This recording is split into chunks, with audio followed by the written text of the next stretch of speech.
Привет, друзья! Легендарный иллюзионист Дэвид Копперфильд в 90-е годы 20 века изумлял публику во всем мире. Именно он заставил нас поверить, что волшебство существует. Большинство его трюков до сих пор не раскрыто, хотя узнать секреты пытались многие. У него появилось множество подражателей, однако никому не удалось добиться столь впечатляющих результатов. Под результатами имеются в виду не только интересные трюки, но и финансовое положение. Нам стало любопытно, как сделал себя самый знаменитый фокусник, куда он пропал и чем занимается сейчас. Но для начала подписывайтесь на канал, не забывайте ставить лайк, а мы расскажем, где живет Дэвид Копперфильд и сколько он зарабатывает.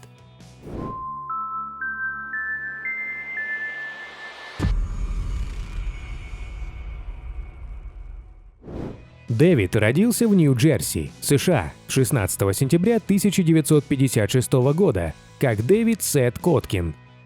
Дэвид был застенчивым и одиноким ребенком, который преодолел свою неуверенность с помощью магии. Изначально он хотел стать чревовещателем, будучи очарованным Полом Уинчеллом, увиденным в его шоу в 1965 году. Поэтому он купил манекен чревовещателя в магазине по продаже фокусов. К 10 годам он начал практиковать магию в своем районе под сценическим псевдонимом «Мальчик-волшебник Давино».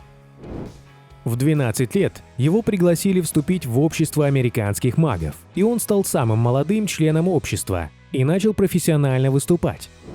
Он считался вундеркиндом, так как уже в 16 лет преподавал курсы, связанные с фокусами, в Нью-Йоркском университете. В этот период Дэвид Коткин берет себе псевдоним Копперфильд и окончательно определяется с карьерой. Молодой человек начинает работать иллюзионистом на большой сцене.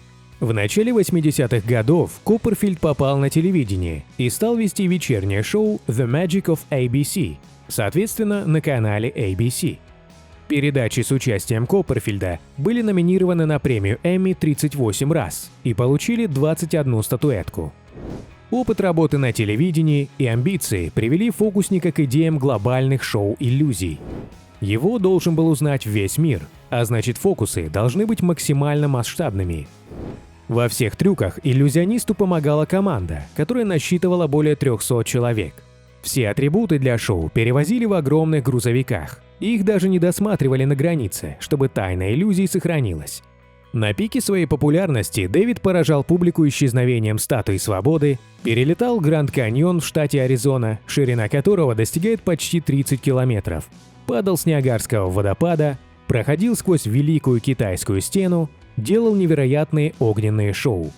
И это не считая тех представлений, которые он давал в закрытых помещениях.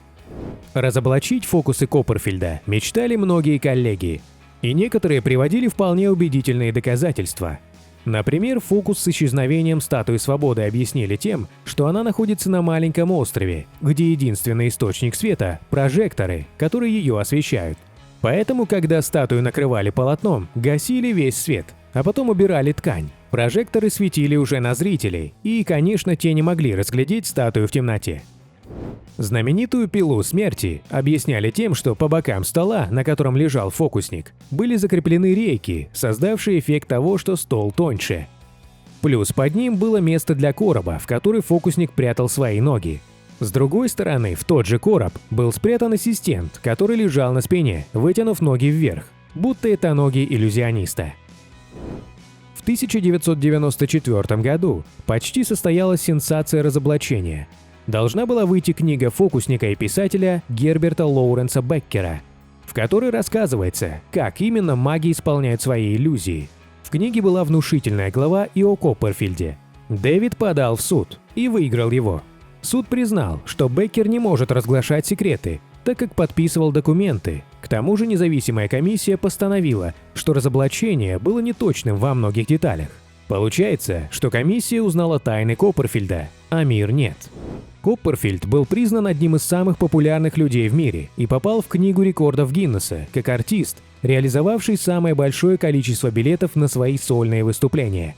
Дэвид был назван самым богатым иллюзионистом всех времен, и до сих пор никому не удалось присвоить себе это звание. Но все же он оставался простым человеком, совершал ошибки, которые, увы, были интересны зрителям иногда больше, чем его победы. Так, на одной из крупных репетиций его заковали в цепи и поместили в емкость с водой. Он запутался и захлебнулся. Его успели вытащить только через 1 минуту и 20 секунд. Копперфильд провел в клинике какое-то время, а потом долго перемещался на инвалидном кресле. Однажды, во время исполнения фокуса с веревкой, произошло несчастье. Иллюзионист умудрился отрезать себе кончик пальца, который в срочном порядке пришивали обратно.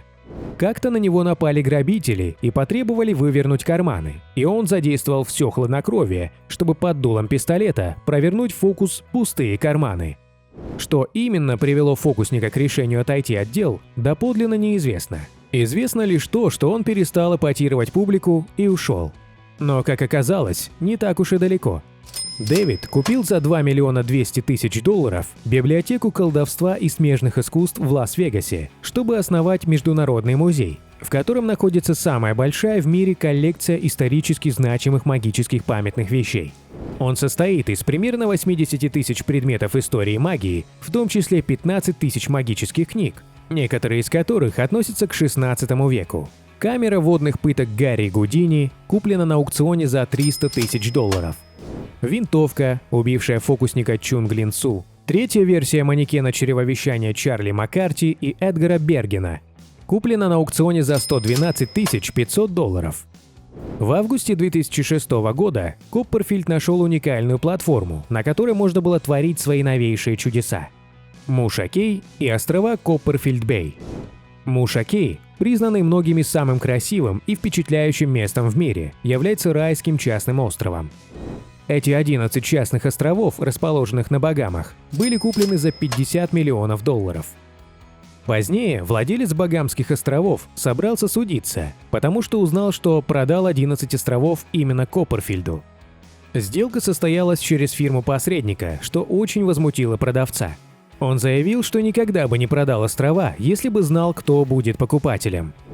Сейчас Дэвид является владельцем коллекции антиквариата, недвижимости на островах. Он основал Международный музей иллюзий и собрал огромную библиотеку магии, где представлены редчайшие экземпляры, связанные с искусством иллюзий. Выпустил книги собственного сочинения. Важным делом своей жизни Дэвид считает благотворительный проект, который охватывает больницы по всему миру. Он называется «Лечебная магия». Пациенты с различными нарушениями учатся показывать фокусы, и это помогает им вернуть волю к жизни и восстановить двигательные функции организма. По оценке Forbes, состояние Копперфильда остановилось на отметке $800 миллионов. Но с тех пор Дэвид стал еще богаче. Недвижимость волшебника только прибавила в цене, а его коллекция магических артефактов расширилась. Таким образом, независимые эксперты полагают, что общее состояние Копперфильда превышает $1 миллиард. В последние годы основным источником дохода Дэвида является сдача в аренду его многочисленной недвижимости и другой собственности, в том числе легендарного инвентаря. У волшебника огромное количество как жилых, так и коммерческих площадей по всему миру. Самым известным и, наверное, востребованным остается волшебный остров, купленный еще в середине нулевых годов. В разное время гостями на острове становились такие знаменитости, как Опра Уинфри и Билл Гейтс. Свою свадьбу здесь сыграл один из основателей Google, Сергей Брин, а однажды приплыл сам капитан Джек Воробей. Свою личную жизнь Копперфильд тщательно скрывает от публики, но все же приоткрывает завесу тайны в Фейсбуке и Инстаграме. Его избранница – модель и дизайнер Хлоя Госселин. У пары есть дочь Скай Копперфильд.